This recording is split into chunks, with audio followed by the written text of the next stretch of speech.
Hi, welcome to another episode of Rising with Charlene here. And we have really exciting topic for today. So my guest here, Lucy, is here with us.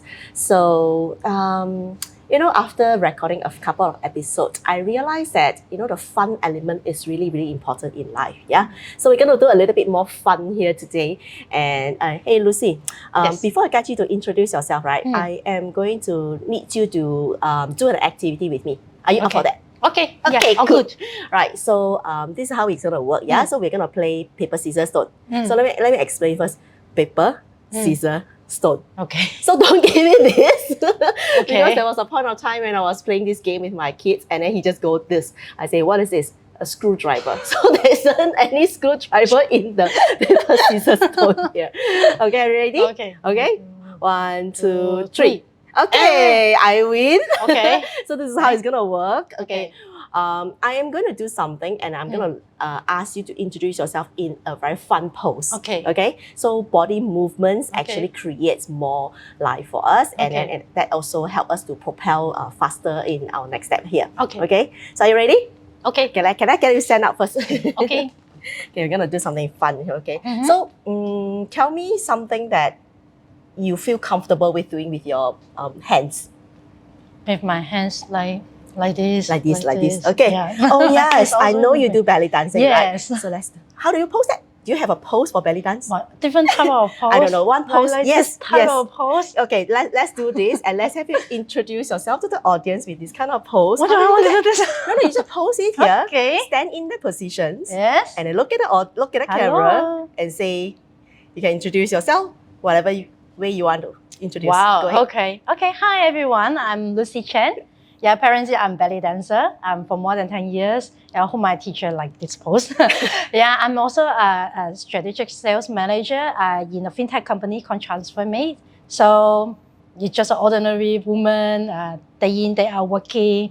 But I have some special willpower that I always wanted to share love and also spread light to more people around me. And because I always believe in happy life. Yeah. So that's who am I as a person. Thank you so much. Let's have a seat. Oh my God, that's so fun, right? Yes. Yeah. How do you feel introducing that pose? It's very funny.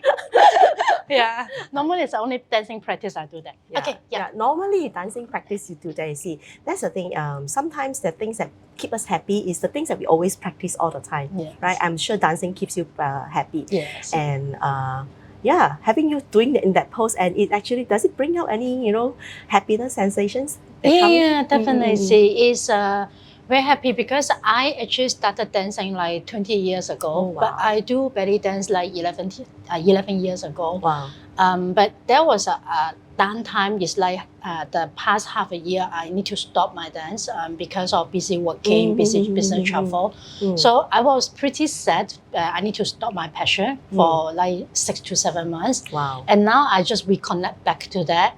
So the pose actually it just helped me to get back to where I came from. I really like it because it kind of bring out the fun part of myself, and I really enjoy the time because I always laughing, always moving my body. Yeah, feel very touched already. Oh my God. I'm glad that you love it, and it Yes. just sparked in my mind that, oh yeah, Lucy do belly dance. Let's have her do that pose, whatever. But I'm the non-pro one. This is a pro one. I'm just like first time learning that, belly dance has this pose.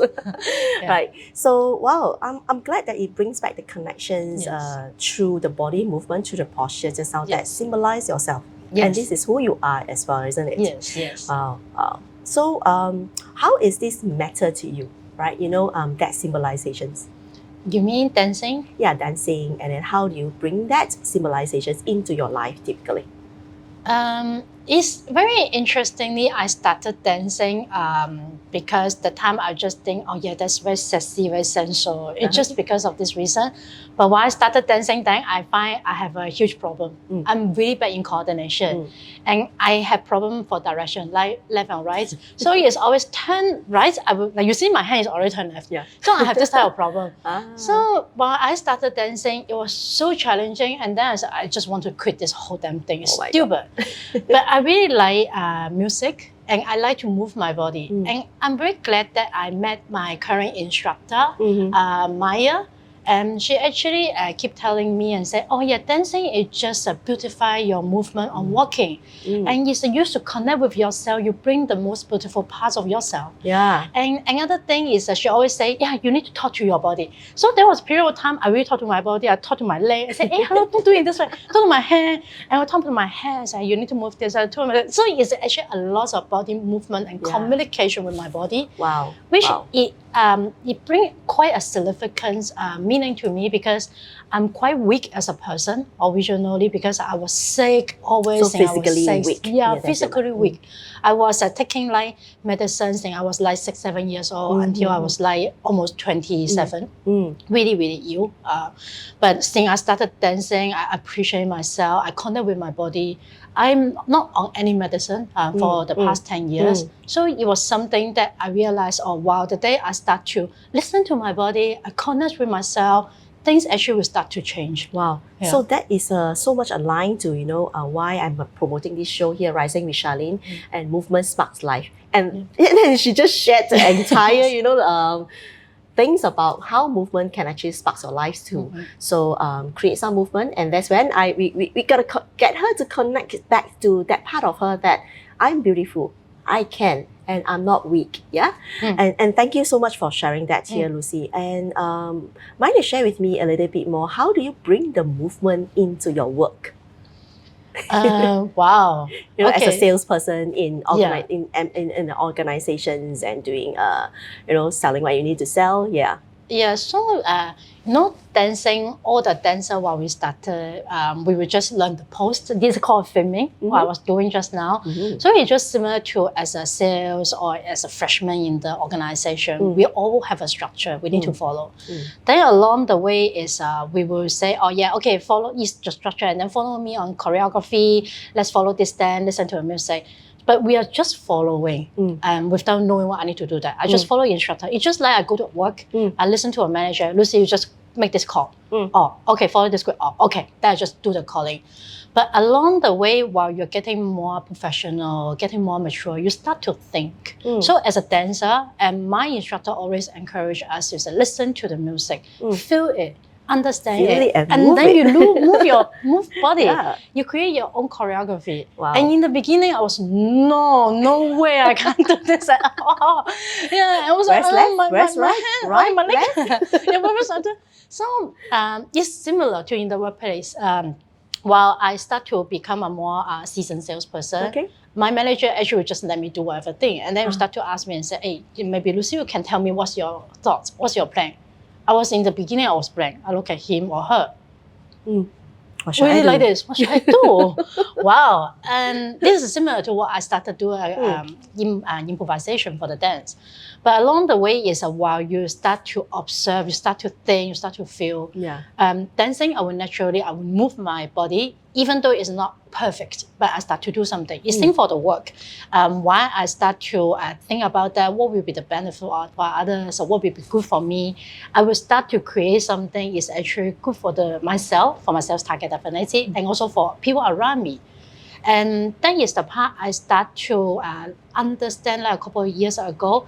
As a sales, a lot of people, they will keep talking about individual contributor. But I realized it's not true. Normally, a very successful salesperson, we hit our target, overachieve. We have a team, we have troop behind us. Yes, there's a troop behind that. Yeah. Like if you're dancing on the stage, you sometimes also have dancers together with you on the stage. Yeah. So how does this troop works? Okay, because I know that you are mostly doing B2B sales for corporates, for the technology and fintech products. And so how is the organizational troop helps you to move faster? Yeah. Yeah, that's a very good question. Normally, while we started working, we think about my target, myself. How can I make it happen? But in my organization, I'm really glad that we have quite a supportive team and also quite a strong team. What happened is first, of course, as an individual, I need to be very responsible with what the work I need to do. I need to know, this is my target, this is my territory, and what's the plan, what do I need to do? But a lot of things, actually, I can't do that. For example, I'm not a technical person. So I do need to have a technical person to help me in some of the technical questions. Okay. And I would get the feedback from the market. I would say, oh yeah, actually the market currency needs this type of thing. Then, but I'm not a portal team. So I will bring the feedback back to the portal team, or because of fintech, so treasury team, let them know actually what's going on. How will be the thing will be better.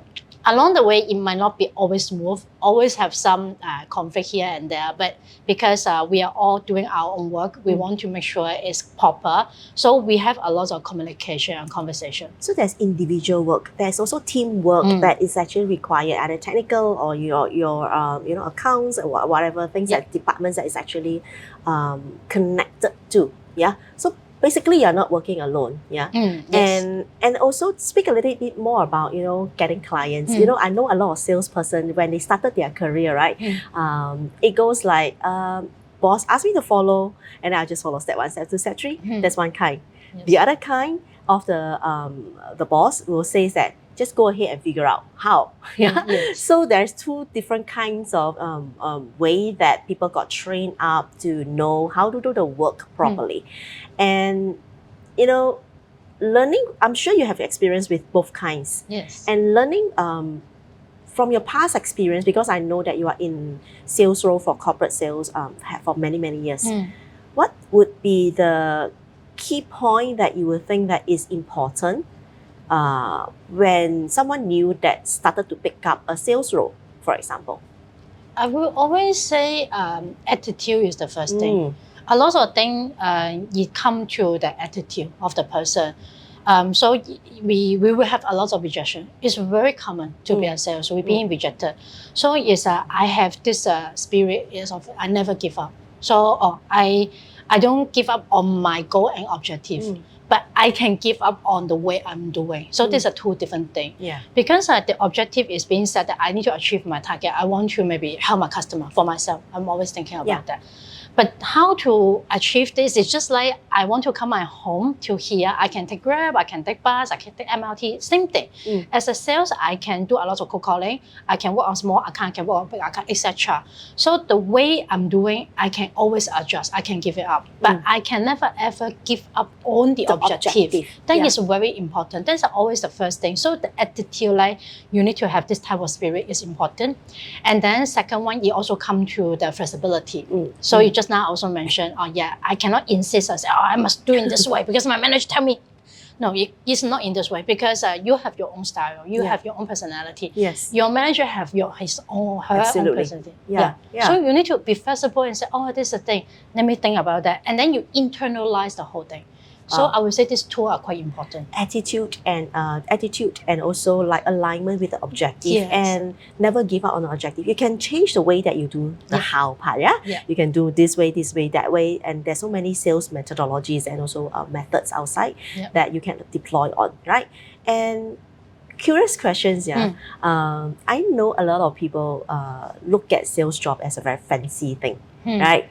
Even at a point of time in my own career, I was also contemplating about that, and it's like thinking, would this be something good for me? And some people that I know after the sales role, for the sake of like it's flashy and it's like so cool, and you get a business in, you got the first one who signed a deal, and well, there's a recognition part of it. There are some people got into it is because it's a natural career progression, or they just want to switch path, right? And how the questions here I want to ask is how is sales? What if someone who entered the role without thinking of, hey, I need to align with the objective, right? Being in a sales role, aligning with the objective is very important. That means to say that I need to get the numbers in. Yeah? Yes. So if one can't align with that, but fancy on the how, what would you suggest? Just give you an example. When you say that you can go to a place by many modes of transport, and you just don't align with that place, but you need to go there because that is the way to go. And how would you? It's like having a meal that you're hungry, but you don't like the food, but you have to eat it. Wow. Being in a salesperson, I've seen such people before in whether entrepreneurship or is it I was in my past organizations and yeah, having a meal, but you have to eat it because you're hungry, but you don't like the food. How?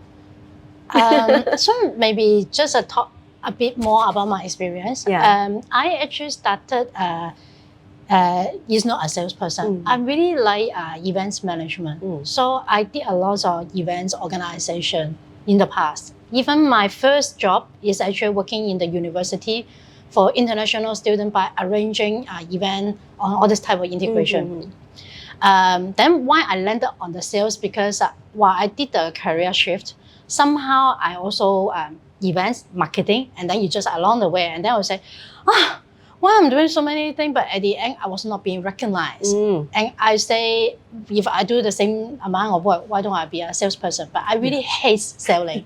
That's the key thing. I hate selling.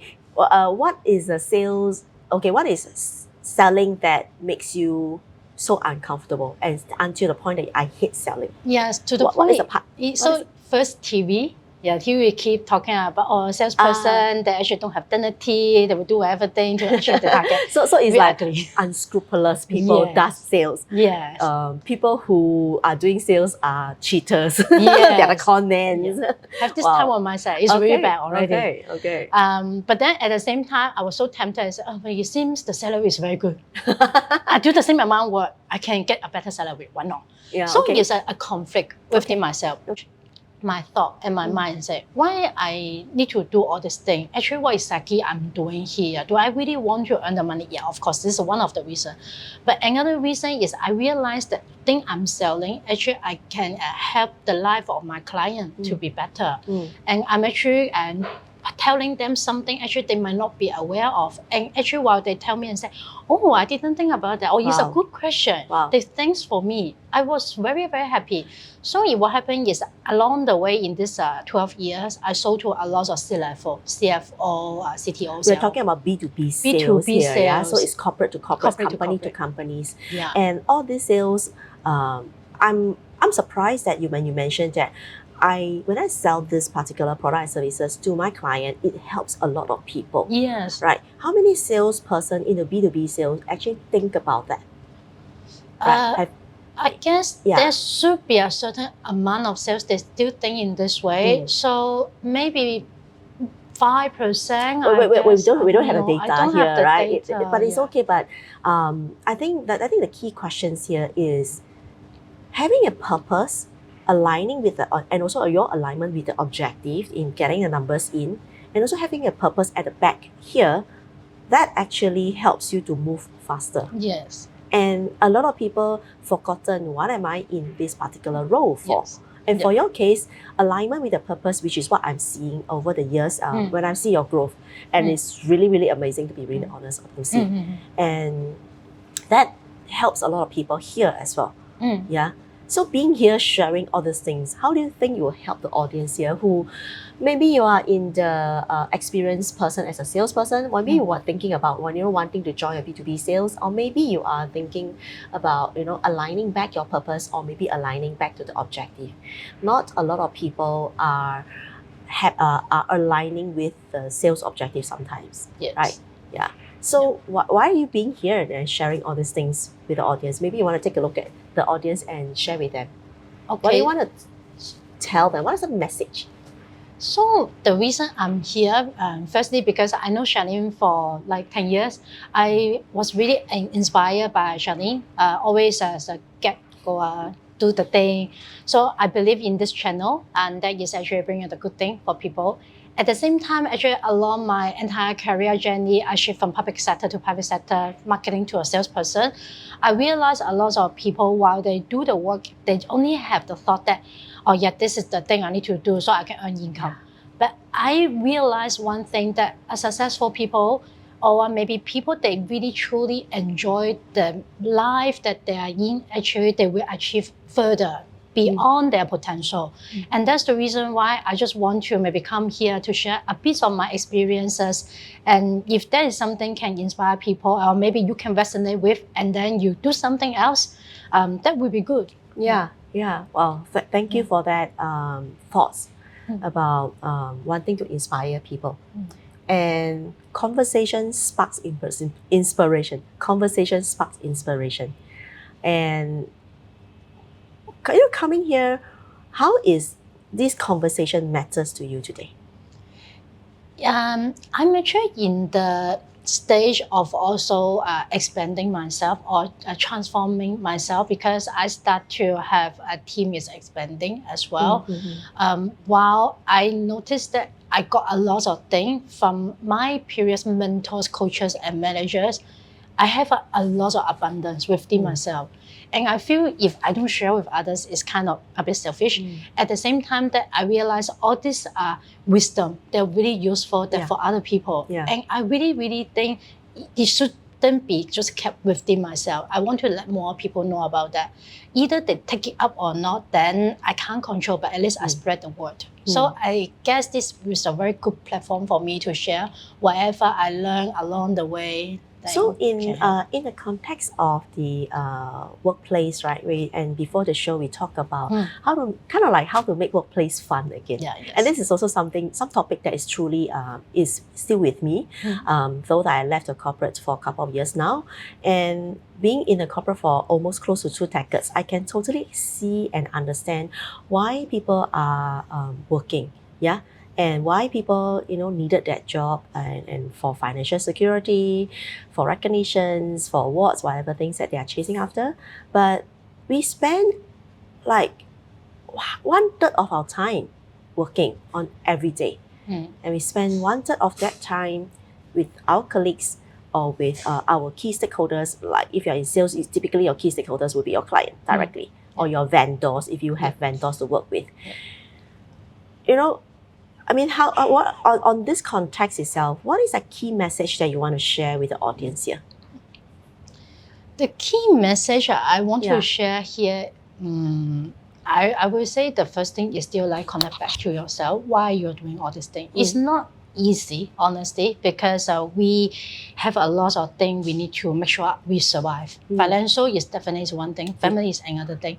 However, always remember about yourself. Because if you forget about yourself and you pursue everything, and at the end you sacrifice yourself and you end up with nothing, and your family might not even appreciate yourself as well. So it's very important to remember to take care of yourself, remember why you're doing all this thing. Before you say, oh yeah, I need to have this type of income because I have my kids, I have my wife or husband. I heard about this all the time, including my father in the past. He keep working to the point that I barely spend time with my father until he passed away. Actually, I felt really, really sad that why you never spend time with me? Because you keep talking about you work for the good for the family, but eventually, where are you while I grew up?